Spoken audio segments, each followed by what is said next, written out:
You know, I think this is part of the story that many people are unaware of, the ways in which poor people, particularly poor folks of color, are targeted by our criminal justice system, arrested for extremely minor offenses, the very sorts of crimes that occur with equal frequency in middle-class communities or on college campuses, but go largely ignored, targeted, arrested or cited, and then saddled with fines and fees that are nearly impossible for them to pay back.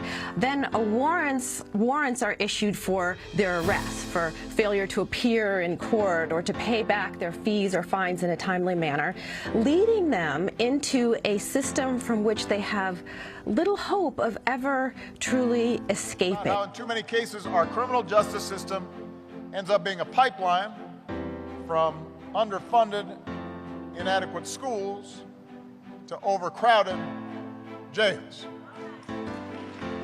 It's a stark fact that the United States has less than 5% of the world's population.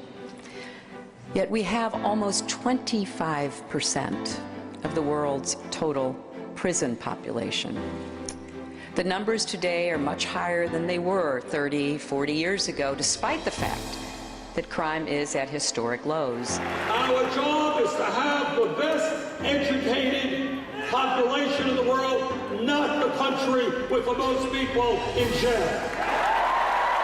We wrote this song for a film that was based on events that were 50 years ago, but we say that Selma is now because the struggle for justice is right now. Yeah. We know that the voting rights act that they fought for 50 years ago is being compromised right now in this country today. Examples. John Horner was a 46-year-old father of 3, decided to sell some of his painkillers to somebody.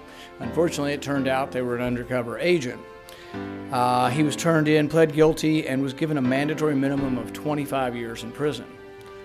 Now, in my state, you can kill somebody and be eligible for parole in 12 years. So you sell While white people and African Americans use drugs about the same amount, a study has found that African Americans have been sent to prison for drug offences at up to 10 times the rate for some utterly known reason. And so, you know, what you find is that even for these extremely minor offenses, people find themselves trapped in a permanent second-class status and struggling to survive.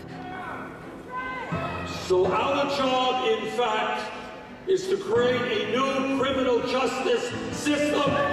It's time to end the era of mass incarceration. And the good news, and this is truly good news, is that good people of all political persuasions are starting to think we need to do something about this. I've come to TED because I believe that many of you understand that the moral arc of the universe is long, but it bends toward justice. That we cannot be full, evolved human beings until we care about human rights and basic dignity. That all of our survival is tied to the survival of everyone. That our visions of technology and design and entertainment and creativity have to be married with the visions of humanity, compassion, and justice. And more than anything, for those of you who share that, I've simply come to tell you to keep your eyes on the prize. Hold on.